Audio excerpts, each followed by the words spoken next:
Hello. We are making a video. We're going back to the other house now next.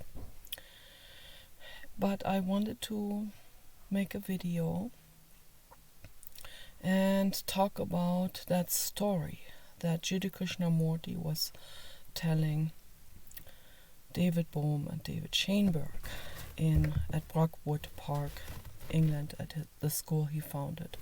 They always had these discussions there, and he told the story. I wanted to mention it in the video, in the last video that I made. But then I was getting into so many different things and I skipped over it. I forgot to mention it. So now I want to dedicate this video specifically to that story. And I think this is very, very interesting, and this subject alone is endless. So what happened was, one time he was walking. He was always walking wherever he was.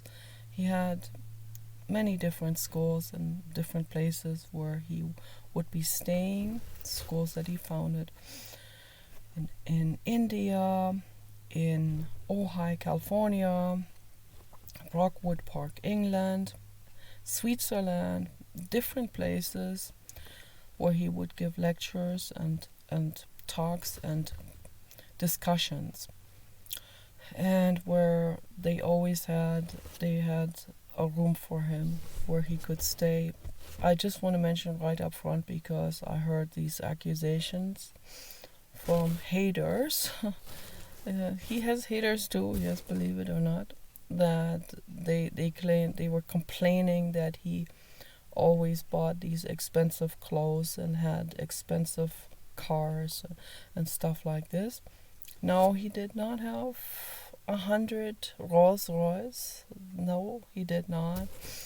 He would only have one car at the time, and he once in a while he went shopping and bought clothes like everyone else, So, and yeah, he liked finer clothes. He liked more expensive clothes, and that's his right. He founded those schools, so he didn't even take any kind of money from those were non-profits. Okay, he didn't take any money from that. He just took enough to sustain his own living and the bare basic needs. So, because all these accusations from people who are so double standard with this kind of stuff, and then coming against him that he would buy expensive clothes. He has every right in the world to buy expensive clothes. And just so that the haters are informed about the backstory, he was rescued by Annie Besant from the Theosophical Society when he was a child. And she took him under her wings. They taught him everything, about Buddhism, Hinduism, all of these ancient books and stories from India. For the most part, he lived in England with them. He grew up there basically after he was rescued together with his brother. And Annie Besant made everything in the way to pave the way, to roll out the red carpet for the Buddha, for the Savior, for the ultimate, the infinite, okay, which was Jiddu Krishnamurti. She believed that he was that Messiah, that the ultimate rescuer. And he had to disappoint her. She wanted to give him unbelievable wealth. He declined all of it, because if he had accepted any of these things, that would have gone way against his own philosophy. Okay. His philosophy was that of no ego, no self idea. Okay, so no Rolls Royce. This is not a Rolls Royce. So, not Rolls Royce. This is not a what? How do they call these expensive?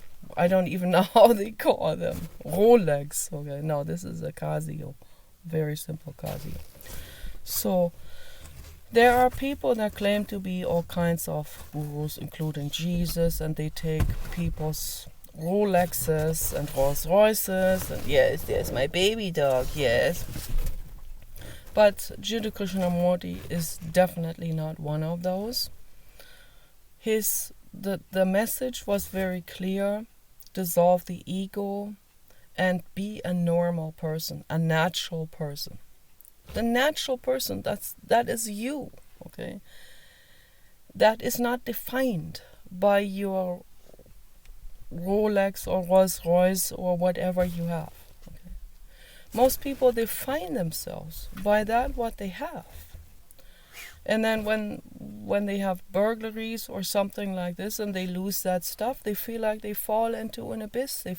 They feel like they crumple apart into nothingness, or they feel like they're not even a person anymore, because the ego had used that as crutches, as an exoskeleton, basically, So without that, they can't function, This is a neurotic mental state.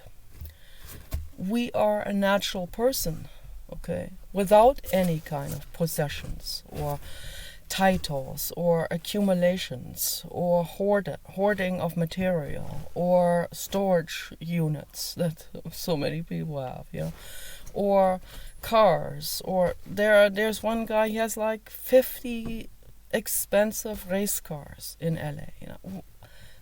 This is ego, this is neurosis. Okay, maybe it's just total passion, but if I don't know him, but there are lots of people where they use that as a crutch. They use that as that makes up their person or something. I am 50 Rolls Royces. It's like that's my identity.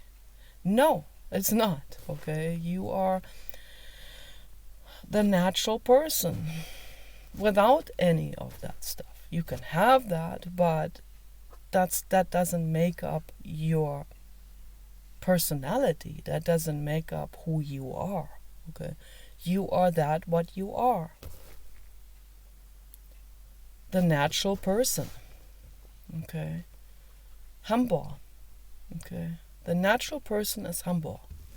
It's the ego that always tries to identify itself with something and brag, and deep down they know it's bragging. Deep down they know this is not something that they feel true joy over. True joy is not something making a video. True joy is not an accumulation or some kind of society praise or any kind of title or whatever. Okay, true joy is actually helping someone else. That's true joy. A lot of monks know that. Okay, but then they retreat into the religion, and Jiddu Krishnamurti talked about this in length as well, where the ego has attached itself to the idea of God. Okay. So then it becomes another thing where they want to believe that they are part of that, because the ego always wants to make itself into a god or a king. So, but that's not who you are. That's not the natural person who you are. Okay, so Paul is approaching, so I want to wrap this up. Give me 5 minutes. 5 minutes? Okay. Jiddu Krishnamurti told that story. He's always walking through nature by himself. One time an FBI agent approached him and said, I see you walking out there in the hills. All by yourself? This is weird. Okay, so one time he walked into a forest all by himself.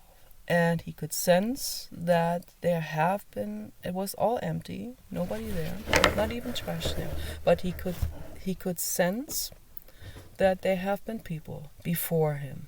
In that he was highly intuitive, highly psychic. He could sense that there were people in that forest before him, and something had happened there. Something that was very ego-based, and something very, very cruel, something horrible. And the egos of these people were still lingering in that forest. They were still hanging out there in that space. And he could sense that. And these egos said to him, "Don't come in here. Go away." That's what he sensed, this message from those egos. I talked about this in my last video, where I wasn't really sure whether the ego is an actual entity or not, or it is us, but I think it is the person. Just as I am, when I feel anger, I am anger in that moment. So when I have ego energy, I am that ego energy. This is part of me, okay, in that moment. So, but we can dissolve that.